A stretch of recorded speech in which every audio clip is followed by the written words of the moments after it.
వేగం, నిర్లక్ష్యపు డ్రైవింగ్. విశాఖలో జరిగిన ఘోర రోడ్డు ప్రమాద దృశ్యాలు చూస్తుంటేనే ఒళ్ళు గగురుపాటుకు గురవుతుంది. ఎందుకంటే అంత వేగం అవసరమా? ఒకవైపు అదే వాహనంలో ఒక 5-6 మంది ఉన్నారు. అయినప్పటికీ కూడా చాలా బాధ్యతగా డ్రైవింగ్ చేయాల్సినటువంటి ఆ వ్యక్తి నిర్లక్ష్యం ఇప్పుడు ఆ వ్యక్తి ప్రాణాలను తీయడమే కాదు, ఇక్కడ ఈ దృశ్యాలు చూస్తుంటే ఎంత స్థాయిలో ఈ ప్రమాదం జరిగిందో కూడా మీకు అర్థమవుతోంది.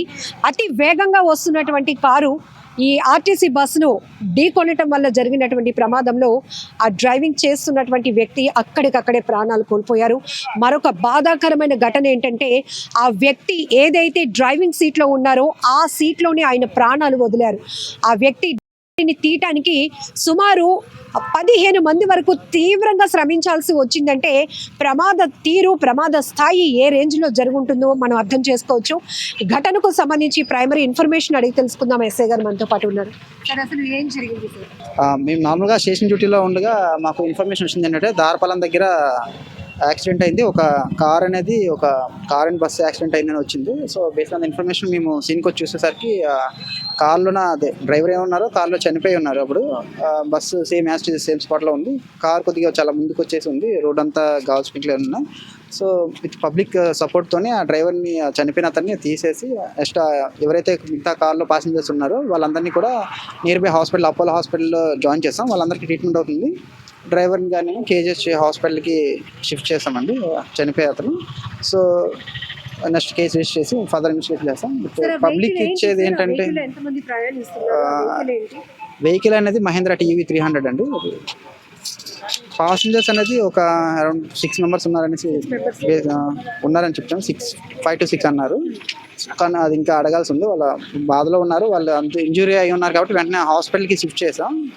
నెక్స్ట్ బిఆర్టీఎస్ రోడ్ అనేది నార్మల్గా only for government vehicles and RTC buses కోసం. సో పబ్లిక్ మిగతా ప్రైవేట్ వెహికల్స్ కూడా రోడ్ ఖాళీగా ఉంది కదనేసి స్పీడ్గా వచ్చేస్తున్నారు.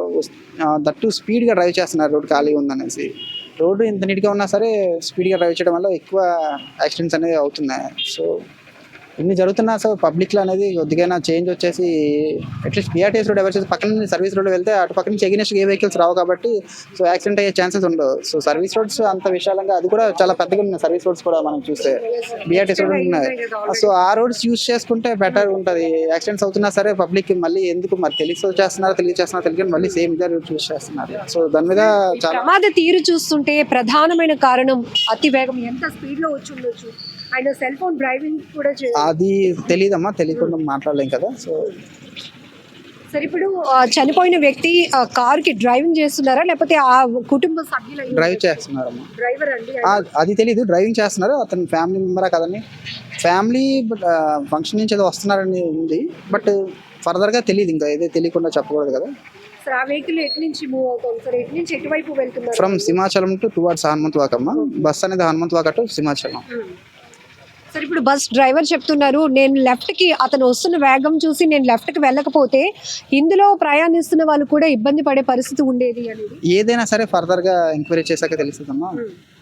సరే, ఇక్కడ పబ్లిక్ కూడా చెప్తున్నారు జనరల్గా ఈ రోడ్లో ఎక్కువగా ప్రమాదాలు జరుగుతున్నాయని. ఎందుకు అంటే ప్రయాణికులు ఇందా చెప్పాను కదమ్మా, అంటే బిఆర్టీఎస్ రోడ్ అనేది ఓన్లీ ఖాళీగా కనిపిస్తుంది వెళ్ళే వాళ్ళకి. సో సర్వీస్ రోడ్ కన్నా ఖాళీగా కనిపిస్తుంది కాబట్టి ఈ రోడ్లో వెళ్ళిపోదాం అనేసి ప్రైవేట్ వెహికల్స్ కూడా వచ్చేస్తున్నారు.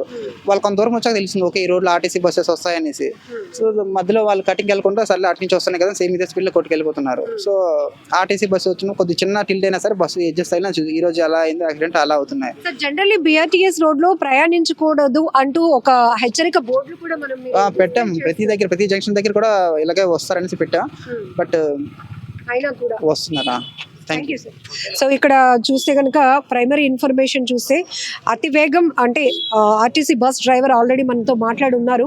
అక్కడి నుంచి ఆయన్ని చూస్తున్నాను. ఆ వెహికల్లో కార్ డ్రైవ్ చేస్తున్న వ్యక్తి ఒకవైపు ఫోన్ మాట్లాడుతున్నాడు, చాలా స్పీడ్గా వస్తున్నాడు. నేను అలర్ట్ అయ్యి బస్ని పూర్తిగా లెఫ్ట్ తీసుకోకపోయి ఉంటే కనుక ఇందులో అప్పటికే 100 మంది వరకు ప్రయాణికులు ఉన్నారు అని కూడా చెప్తున్నారు. సో ఒక్కసారి మనం ఆర్టీసీ బస్ నెంబర్ కూడా చూస్తున్నాం. AP 36Z0076 116 ఇది సింహాచలం వైపు వెళ్తోంది. సో అతను ఈ డ్రైవర్ కూడా టైం సెన్స్ ఫాలో అయ్యి ఉండకపోతే కనుక ఇంకాస్త మంది ప్రమాద స్థితిలో ఉండే పరిస్థితి కూడా ఉంటుంది. బట్ ఈయన చెప్తున్నారు ఈ ఏరియాలో ఈ రోడ్లో సర్వీస్ రోడ్లో వెళ్లకుండా చాలా వెహికల్స్ ఏంటంటే ఖాళీగా ఉన్నాయి కదా, స్పీడ్గా వెళ్ళిపోవాలి అనే ఉద్దేశంతో ఓవర్ స్పీడ్గా డ్రైవ్ చేస్తున్నారు. జనరలీ ఎక్కడికక్కడే హెచ్చరిక బోర్డులు కూడా ఉంటాయి, ఈ రోడ్లో ప్రయాణించకూడదు అంటూ. సో ఇక్కడ మనం చూస్తున్నాం ఈ వెహికల్ ఈ స్థాయిలో డ్యామేజ్ అయిందంటే ఆ వేగం ఎలా ఏ రేంజ్లో ఉందో కూడా మనం అర్థం చేసుకోవచ్చు. పదే పదే చెప్తున్నాం, ఘోర రోడ్డు ప్రమాదాలు ఎక్కడ అనేది కాదు, ఎక్కడ జరుగుతున్న ప్రమాదాల తీరు చూస్తున్నా కూడా ఖచ్చితంగా అక్కడ ఏంటంటే ట్రాఫిక్ రూల్స్ పాటించకపోవడం ఒకటైతే, మరొక వైపు బాధ్యత కలిగినటువంటి డ్రైవింగ్ సీట్లో కూర్చున్న వాళ్ళు నిర్లక్ష్యంగా వ్యవహరిస్తే వాళ్ళ ప్రాణాలతో పాటు వాళ్ళను నమ్ముకొని అదే వెహికల్స్లో ప్రయాణిస్తున్న వాళ్ళ ప్రాణాలు కూడా రిస్క్లో పడే అవకాశం ఉంది. ఏది ఏమైనప్పటికీ సింహాచలం పైనాపిల్ కాలనీ దగ్గర జరిగినటువంటి ఈ ఘోరమైనటువంటి ప్రమాదం మాత్రం ఒక్కసారిగా విశాఖ ప్రజలను ఉలిక్కిపాటుకు గురి చేసింది.